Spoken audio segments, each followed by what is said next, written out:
Hello, कैसे हैं आप सब। आज संडे है और लर्निंग विदाउट रूल्स के weekly special session comment box में एक बार फिर से आप सबका स्वागत है।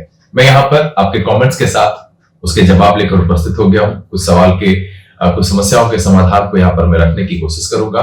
परंतु यहाँ पर एक बात मैं आपसे कहना चाहूंगा कि जब कभी भी आप अपनी समस्याओं को कमेंट करके रखते हैं तो उससे दो बातें होती है। एक तो ये कि आपकी जो समस्या होती है उसका समाधान आपको मिलता है। दूसरा, मुझे ये पता चलता है कि आखिरकार वीडियो को किस तरीके से क्रिएट किया जाए कि आपको कम से कम परेशानी हो।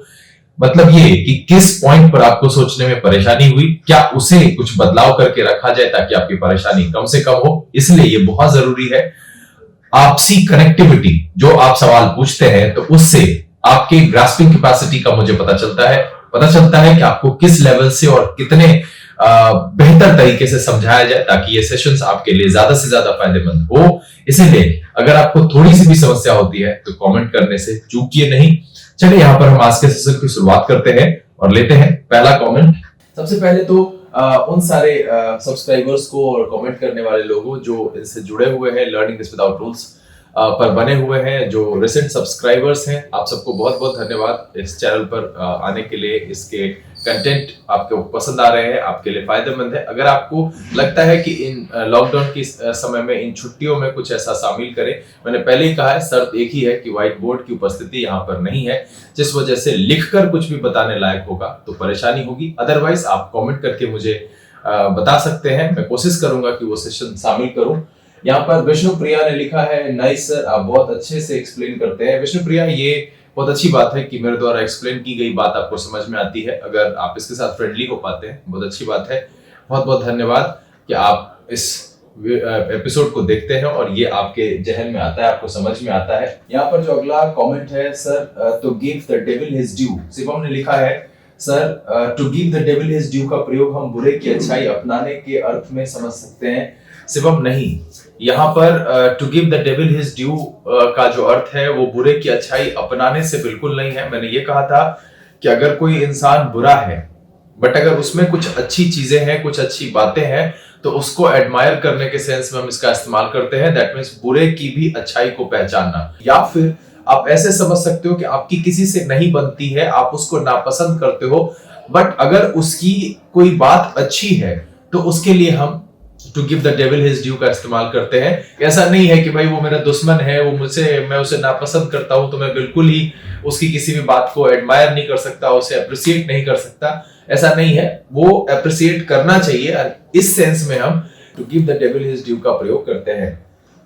फिर शिवम ने लिखा है कि हॉब्सन्स चॉइस का प्रयोग वहां कर सकते हैं जहां हमारे पास कुछ भी करने का एक ही विकल्प बचा हो। बिल्कुल, हॉब्सन्स, मैंने कहा था कि थॉमस हॉब्सन एक थे बिजनेसमैन उस टाइम पर, और बेसिकली पुराने जमाने से ये कहीं ना कहीं रिलेट करता है कि बहुत सारे लोगों को अपने चॉइस की स्वतंत्रता नहीं होती थी। तो जहां कहीं पर भी सिर्फ एक ही विकल्प बचा हुआ हो, आप उसे कह सकते हैं हॉब्सन्स चॉइस। सिजान, आपको बहुत बहुत धन्यवाद। फिर शिवम ने लिखा है कि सर जो एग्जाम्पल आप दे रहे हैं, अगर उनके जगह पे तुरंत की घटना से संबंधित कुछ मिल जाता तो अच्छा होता। शिवम, बिल्कुल मैं कोशिश कर रहा हूं कि मैं इसे शामिल करूं, लेकिन मैं शामिल करूं या ना करूं ये बहुत बेहतर है। जैसा कि आपने ग्रुप पर उस एपिसोड के सारे इडियम्स एंड फ्रेजेस को एक सेंटेंस में पिरो करके रखने की कोशिश की थी, वो बहुत बढ़िया है। आपकी राइटिंग स्किल को, आपकी स्पीकिंग को और स्पेशली आपके अंडरस्टैंडिंग के भी लिए वो फायदेमंद है। आप उसको यूज कर सकते हैं, बिल्कुल सेंटेंस उससे बना सकते हैं और बनाना चाहिए।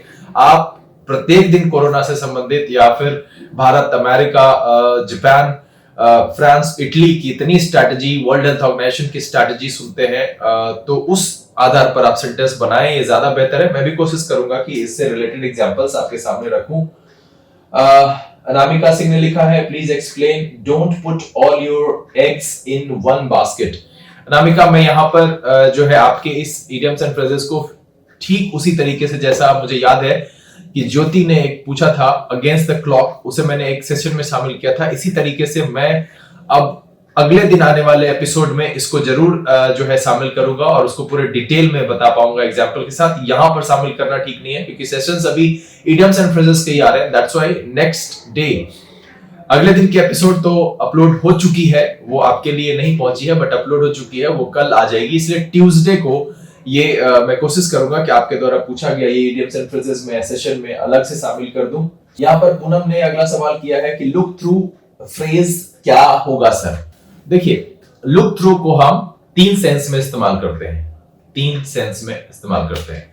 लुक थ्रू फ्रेजल वर्ब है। इसके एपिसोड में बहुत सारे, लगभग 48 एपिसोड के फ्रेजल वर्ब्स आए हैं, जिसमें 5-5 फ्रेजल वर्ब रखा गया है। उस एपिसोड में ये शामिल नहीं है, तो इसे जब मैं इसके बीच में किसी दिन फ्रेजल वर्ब का एपिसोड लेकर आऊंगा, वहां पर जरूर इसे बता दूंगा। ऐसे मैं यहां पर आपको बता दूं कि लुक थ्रू का जो पहला मतलब होता है तेजी से किसी चीज को पढ़ना, कुछ ढूंढने के लिए।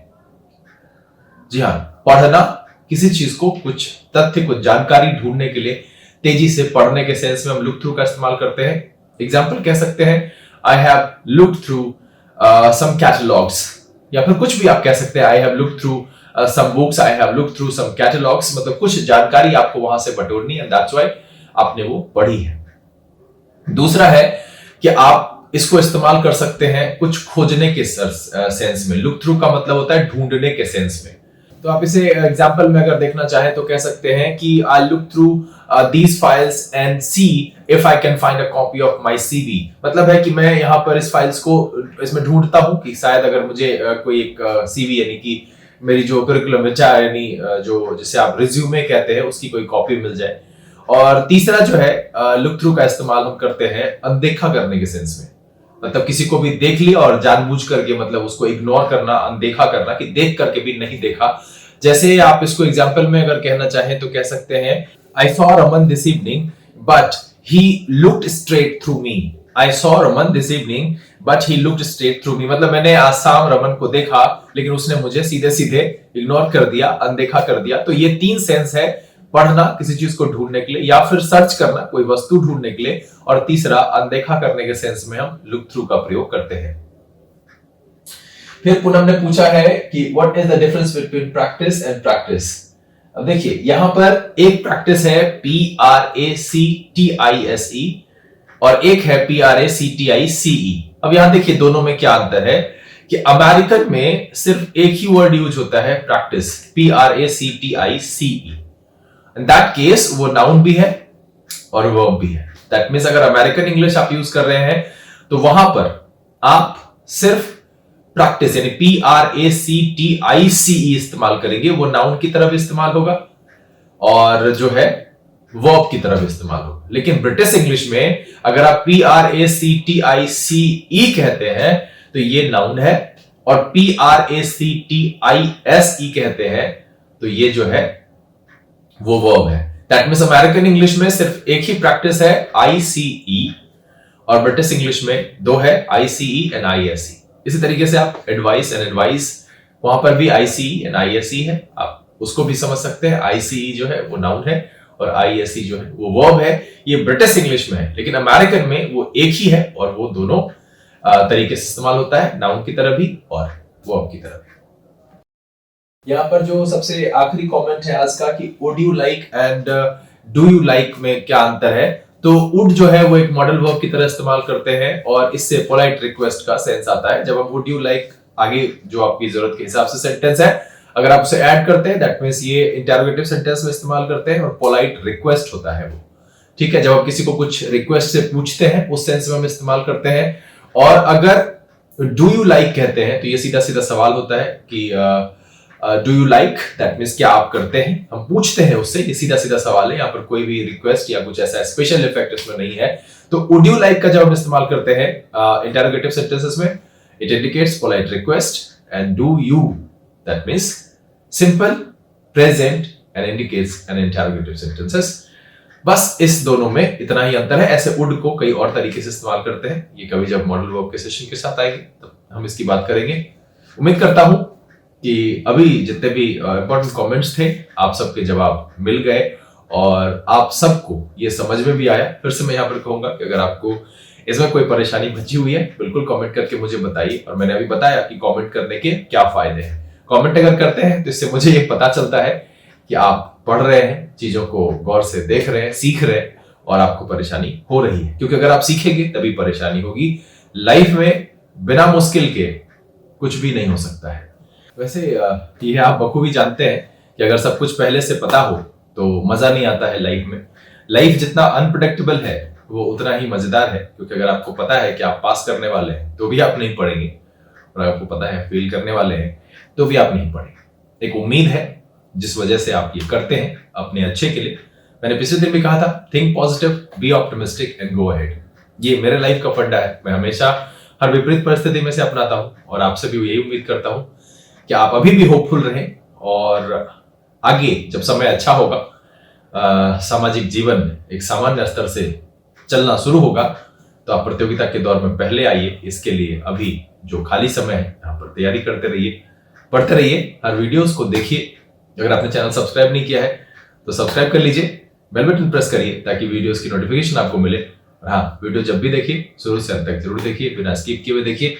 अगर आपको लगता है कि कुछ नए टॉपिक शामिल करना चाहिए, बिल्कुल कमेंट करके बताइए, हमें आपके कमेंट का इंतजार रहेगा। बाकी घर में रहिए, खुश रहिए, मस्त रहिए। थैंक यू, एंजॉय करिए। God bless you.